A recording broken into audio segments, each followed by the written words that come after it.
It's the 102nd day of the year 2020. And today I'd like to take the time to talk about something rather important: death and what happens when we die. What do the scriptures say about that? There's a lot of things you hear, things you read, memes on Facebook, and different things that people say to console themselves. But what does the scripture really say about what happens when we die? What can we look forward to? And is that it? I think to know what happens, it's important to understand how we became. How was man created? In Genesis 2:7, it says, "And Elohim formed," that is, Yasser, he did what a potter does with his hands. He formed the man out of the dust.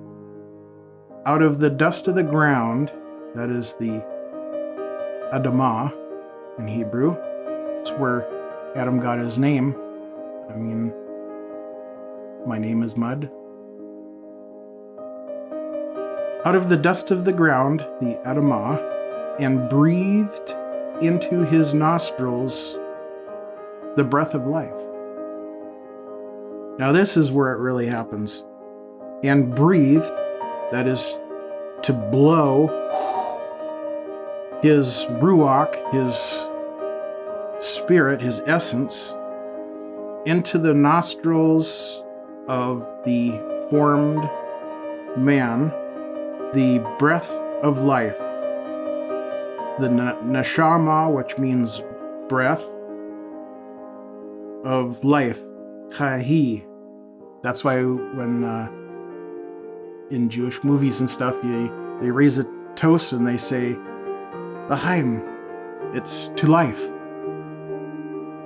And the man became a living being. Now that term living being, that being is nefesh, and it means a soul, living being, life, self, person, desire, passion, appetite, emotion. It's you. You are nefesh. You have your body that was made from the earth, Adamah, and you have your nefesh. It's important to understand these terms going forward, because otherwise we start convoluting it with outside ideas. That's not what the scriptures don't have outside it. So Adam, literally of the ground, was formed with dust and the breath from Elohim that gave him life. So after Adam was brought to life, then in verse 15 of Genesis 2, it says, "And Elohim took the man, Adam, and put him in the Garden of Eden to work it and to guard it. And Elohim commanded the man, saying, Eat of every tree of the garden, but do not eat of the tree of the knowledge of good and evil, for in the day that you eat of it, you shall certainly die." Die. What is die? Well, as many of you know, Adam did eat from that tree that didn't belong to him. He had everything else to eat from, but he had to eat that one that was not his. And so Yahweh says to him, "By the sweat of your face you are to eat bread until you return to the ground. For out of it you were taken, for dust you are, and to dust you return." Up until this point, Adam, from the earth, there was no stopping point. He would live forever, continually in the garden, guarding it, working it, not eating of the tree of knowledge of good and evil.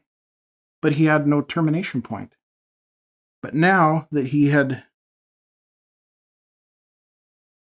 transgressed the law that Yah had given him, now Death has entered in. Now he has a finite ending. The process of death begins. Adam is no longer immortal, but finite, and to the dust he returns. We look at Job 34.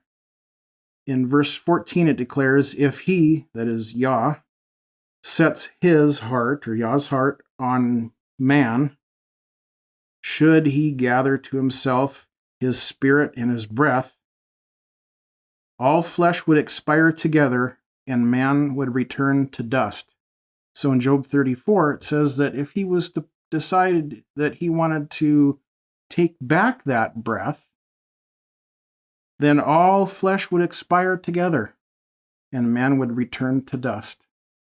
So it's that spirit, that ruach, that was breathed into Adam, that continues through every man after that, that allows us to live. It's what keeps us from going back to becoming dust. Without his spirit and his breath, we would expire and return to dust. Ecclesiastes 12:7 says, the dust returns to the earth as it was, and the spirit returns to Elohim who gave it. So when we die, all goes back to how it was. It's like I like to say, the Sadducees didn't believe in the resurrection, and that's why they were so sad, you see.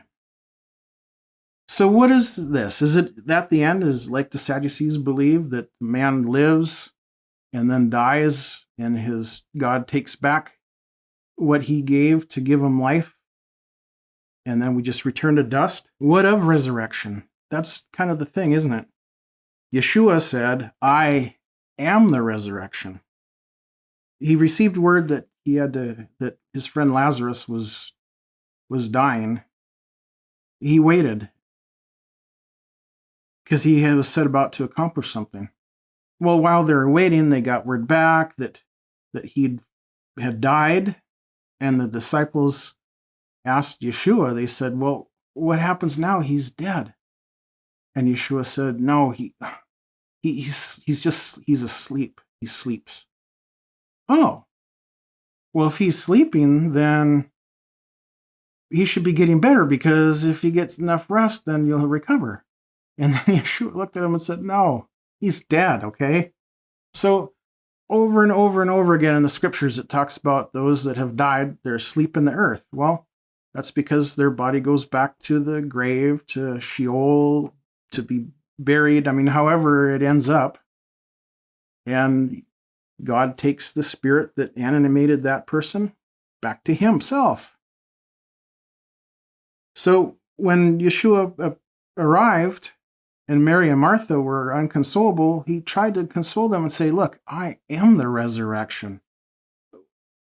But they were so overwhelmed that they got him crying because he was so moved by them. But he was able to resurrect Lazarus, wasn't he?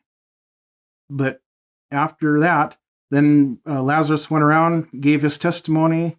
The people at the temple that had it out for Yeshua, they conspired to kill Lazarus.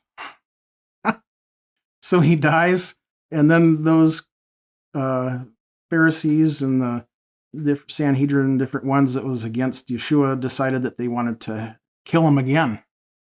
Well, fact of the matter is, Lazarus did die again at some point, because when he was raised, he was just raised back he was just called out to be what he was, dust. And to that dust he returned. Now I want to go to 1 Corinthians 15. Because the story doesn't end with dust. And the story doesn't end with, as we've all heard by now, Yeshua dying on the cross, right? Verse 16, it says, if the dead are not raised, then neither has Messiah been raised. And if Messiah has not been raised, your belief is of no purpose, and you're still in your sins. Then also those who have fallen asleep, those that have died in Messiah, have perished. If in this life we only have expectation in Messiah, we are of all men the most wretched. But now Messiah has been raised from the dead. He has become the first fruit of those who have fallen asleep. Now, first fruit, what exactly does that mean? Well, of the feasts that they celebrated, you had at this time of year, and it actually, by the way, the calendar works out just like it did this year, on Tuesday. Now, keep in mind that the days start and end in the evening as the light mixes. It was set that way since Genesis. So on Tuesday, they had the Last Supper, and that was when Yeshua broke bread with his disciples, and Judas had his hand in the bread in the cup with him, and it's time to go, and everybody thought Judas went out to get the last bit of Passover stuff. He was betrayed that night. Then Wednesday was Passover, and so that Tuesday night then is when Yeshua was arrested. He was betrayed by Judas. He was arrested, went through the kangaroo court, sent up to the Romans. And on Wednesday, as the Passover had begun and the priests at the temple were sacrificing lambs like crazy, because you couldn't start cooking your lamb until you brought it home from the temple where it had been sacrificed. That day then, as the lambs were being sacrificed, Yeshua was sacrificed on the cross by the Romans.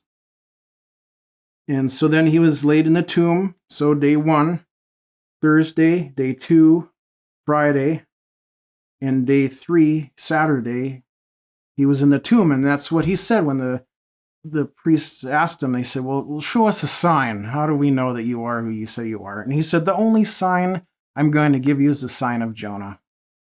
For 3 days, he was in the belly of the whale. So here he was in the belly of the earth for 3 days. And then Saturday, at the mixing of the light, to begin Sunday, which would be Saturday evening, then he arose. Now, according to Leviticus 23, the first Sabbath on the Feast of Unleavened Bread is the first fruits. In the time in Israel, then they would have their harvest, and the first grain that came in, the first barley that came in, then on the day after Saturday, the day after the Sabbath, they would wave that first grain offering and present it to God. Well, as it turns out, he was the first fruit offering, and he went and ascended to the Father and presented himself to the Father as the first fruit, and that's exactly what Paul Shaul was talking about here, when he has become the first fruit of those who have fallen asleep. For since death is through a man, resurrection of the dead is also through a man. For as all die in Adam, so also all shall be made alive in Messiah. For each in his own order: Messiah, the first fruits, then those who are of Messiah at his coming, then to the end. He was the first fruit. He was the first one to be raised, and when he was raised, it wasn't just with an Adam body, the earth body, but it was unto his heavenly body, right? Then when he comes back, then those that are in Messiah will be raised up. When then in the end, when he delivers up the reign to Elohim the Father, so when he presents to his Father, when he has brought to naught all the rule and all authority and power, for he has to reign until he has put all enemies under his feet. So this is the time of the millennial kingdom, that he puts all his enemies under his feet. And the last enemy to be brought to naught is death. Verse 50, so I say this, brothers, that flesh and blood is unable to inherit the reign of Elohim, neither does corruption inherit incorruption. See, I speak a secret to you. We shall not all sleep, but we shall all be changed. For a moment, in the twinkling of an eye, at the last trumpet, that last trumpet For the trumpet shall sound, and the dead shall be raised incorruptible, and we shall be changed. For this incorruptible has to put on incorruption, and this mortal has to put on immortality. So you can't exist forever in this Adam earth body. You have to have a new body, an incorruptible body. And that's what as our corruptible earth bodies are laid to rest. And that's what they used to always say, rest in peace, right? They rest in peace until that last shout, or until that last trumpet and the shout, and then they arise with new bodies, okay? So what can we expect? If we're in Messiah, when he comes back on that last day, and he blows the trumpet and gives out a shout, then you'll rise with an incorruptible body, okay? Now, that's not everybody, but that's everybody that is in Messiah. So that's important to know.